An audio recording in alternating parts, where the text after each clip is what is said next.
Bonjour les amis, j'espère que vous allez bien, que vous avez la pêche et que le week-end s'annonce prometteur. Une vidéo spéciale, comme toutes nos vidéos.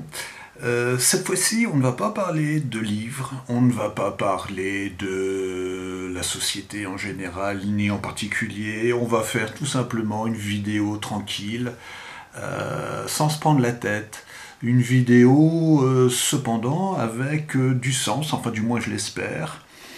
On va parler d'une de mes grandes passions, les montres, et on va faire un petit peu d'horlogerie et d'histoire, en parlant d'une montre en particulier, une petite montre sans prétention, mais qui ne paye pas de mine pour autant, une montre d'une grande marque, qui est passée par des hauts, par des bas, mais qui est toujours là, vaille que vaille, et qui annonce depuis quelques années même son grand retour sur la scène de l'horlogerie. Alors c'est une marque qui me tient particulièrement à cœur, parce que c'est la grande marque française par excellence. Elle a été influencée par les grandes pages de l'histoire de notre pays.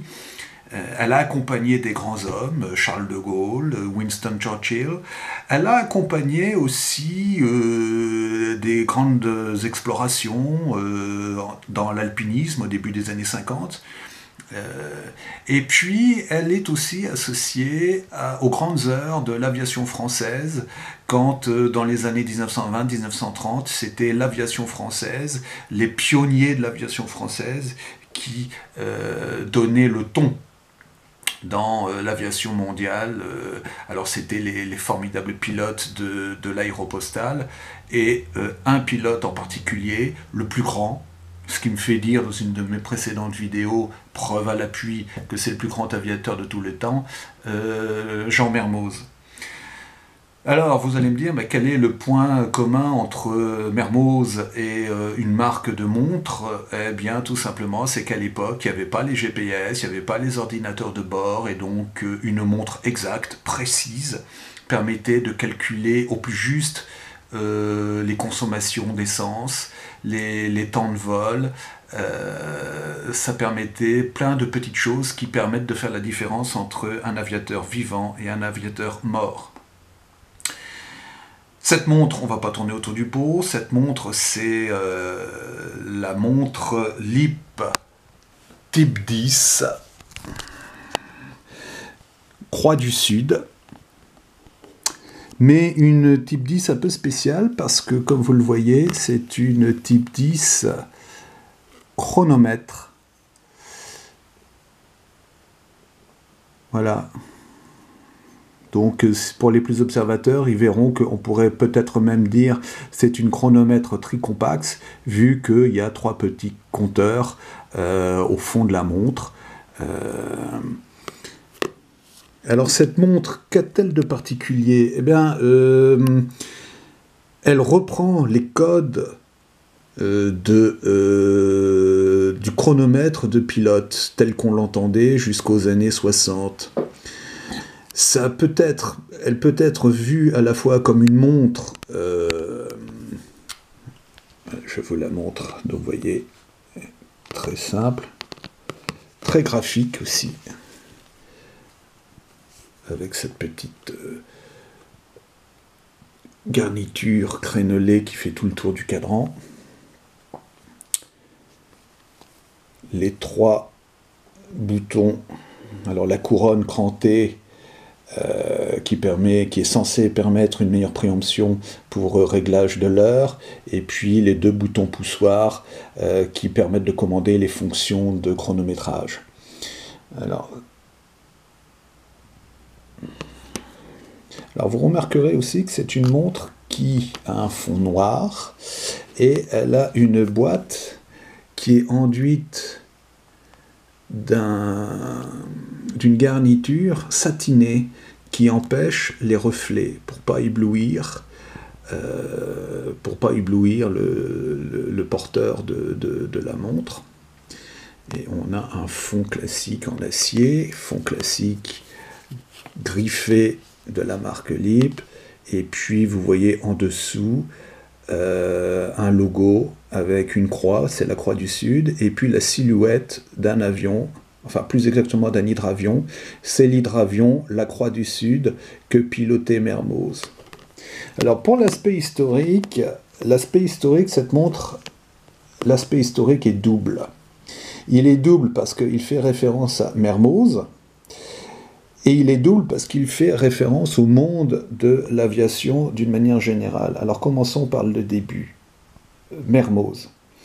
Alors, LIP fabriquait les montres de bord qui équipaient les aéronefs pilotés par Mermoz. Comme il a battu énormément de records mondiaux à l'époque, c'était une preuve d'excellence, de qualité suprême pour la marque LIP. C'était sans doute aussi une excellente manière de faire du marketing bien avant que les grands spécialistes s'en emparent. Alors par contre, il y a juste un petit regret, c'est que LIP a choisi en 1999 et au début des années 2000 de rendre hommage à Mermoz, ça c'est très bien, mais en se focalisant sur l'hydravion, la Croix du Sud. Est-ce qu'il n'aurait pas été plus heureux d'appeler tout simplement cette montre la LIP T10 arc-en-ciel? Pourquoi l'arc-en-ciel? Parce que c'était un avion révolutionnaire, l'arc-en-ciel, un avion révolutionnaire fabriqué par l'ingénieur Cousinet. Et cet avion était un avion terrestre, c'est-à-dire qu'il décollait, il atterrissait sur Terre. Et c'est grâce à cet avion que les premières liaisons transatlantiques entre l'Europe, l'Afrique et l'Amérique du Sud, le Brésil très exactement, c'est grâce à cet avion, en 1933, que la liaison a vraiment été établie. C'est la première fois, c'est la première prouesse technique qui prouve la supériorité d'un avion terrestre sur l'aviation. Et cet avion, il a eu des petits pépins, mais aux commandes de cet avion, avec son équipage, Mermoz a toujours surmonté les difficultés. Et l'arc-en-ciel a été une magnifique machine française qui s'est toujours tiré honorablement des missions qui lui étaient attribuées. Au contraire de la Croix du Sud, qui était un gros hydravion fabriqué chez Lateco Air, et puis il faisait partie d'une petite série d'hydravions qui n'ont connu que des accidents graves, puisqu'il y avait perte d'appareils et perte d'équipage, dont le fameux colonneau, le mécano-fétiche de Mermoz, sur l'hydravion jumeau de l'Arc-en-Ciel, cet hydravion qui s'appelait le Ville de Buenos Aires. Alors voilà pour la parenthèse de Mermoz. Maintenant, concernant l'aviation en général, vous voyez en fait une sorte de montre hommage au chronomètre, aux montres chrono qui étaient confiées aux pilotes de chasse de l'armée de l'air française dans les années 50-60. C'est une montre qui, esthétiquement parlant, ressemble un petit peu au Breguet Type 20, au Vixa. En étant un petit peu méchant, ça fait penser un petit peu aux montres des pilotes de la Luftwaffe, les pilotes de chasse de Messerschmitt 109 ou alors de Stukas, ja? Avec une boîte en alliage métallique traité anti-reflet et puis un fond de cadran noir avec des gros chiffres luminescents. Bon là, avec l'éclairage, la luminescence, ça va pas le faire. Mais donc on a quelque chose d'efficace, on a quelque chose de très graphique, on a quelque chose quand même de relativement qualitatif. alors certes, c'est pas une montre mécanique, elle n'est pas équipée d'un mouvement de chez Landron ou ETA ou de ces grandes maisons. C'est un mouvement quartz fabriqué par une filiale de Seiko. Et à l'intérieur, vous avez un calibre VD54. Alors qui a aussi sa petite place dans l'horlogerie internationale, parce que c'est grâce à ce mouvement et à cette série de mouvements que Seiko a démocratisé le chronomètre. Avant, les chronomètres, les montres chrono, c'était des montres excessivement chères, réservées à une élite, des pilotes de chasse, des pilotes de course automobiles, ou des gens qui tout simplement se la pètent. Et là, donc, au final, LEAP a sorti un produit qui sort un petit peu de l'ordinaire, qui se démarque des traditionnels LEAP Croix du Sud qui ont fait florès dans les années 2000, qui existent toujours d'ailleurs. Et ici, le chrono type 10 est beaucoup plus rare.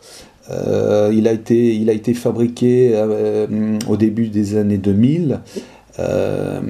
Il existe alors ça, c'est une version que je me suis procurée sur le marché gris. En plus, j'aime beaucoup, elle a un petit peu de vécu. Mais j'ai croisé des LEAP type 10 chrono qui étaient frappés. Alors vous aviez les inscriptions habituelles et une inscription du type Esso, la grande marque de la société pétrolière. Donc sans doute que LEAP fabriquait des montres de ce type à des fins publicitaires sur commande spéciale. Alors voilà, c'est l'occasion d'avoir une chouette montre qui sort de l'ordinaire, qui a une taille relativement normale aujourd'hui. Elle fait 40 mm de diamètre, sans la couronne. Vous pouvez la monter, moi je l'ai montée sur un bracelet cuir noir. Vous pouvez la monter sur un bracelet NATO en nylon. Et c'est quelque chose qui complète l'aspect militaire de cette montre. Alors combien ça coûte ? Il y a moyen de s'en sortir, je pense, encore pour un petit peu moins d'une centaine d'euros. Ce qui est vraiment donné pour une petite pièce qui fait partie de l'histoire. Et qui ne doit pas être dédaignée, même si elle n'est pas mécanique comme ces grandes aïeules. Voilà, j'espère que ça vous a plu. Tiens, pour finir, on va finir en beauté. L'autre modèle iconique de chez LEAP, c'est la fameuse T18, ici. Mon modèle fétiche, je l'ai depuis 2006. Voilà. C'est la LEAP dite Churchill, parce qu'en 1948, la France a offert un modèle équivalent, mais en or, à Sir Winston Churchill, pour les services qu'il a rendus à la France pendant la Deuxième Guerre mondiale. Elle est montée sur un bracelet lézard. LEAP va ressortir... Il semblerait que ce soit prévu pour le septembre 2023, va ressortir ce modèle en version mécanique avec la refabrication du mouvement T18 qui avait été lancé en 1935 et qui avait fait de cette montre une des légendes de l'époque par sa fiabilité, par sa justesse et sa précision. Voilà. Donc... longue vie à LEAP. Allez, à très bientôt pour de nouvelles aventures. J'espère que vous avez passé un bon moment. À très bientôt. Likez, partagez, abonnez-vous et bonne lecture si vous voulez vous procurer mes ouvrages. Bye.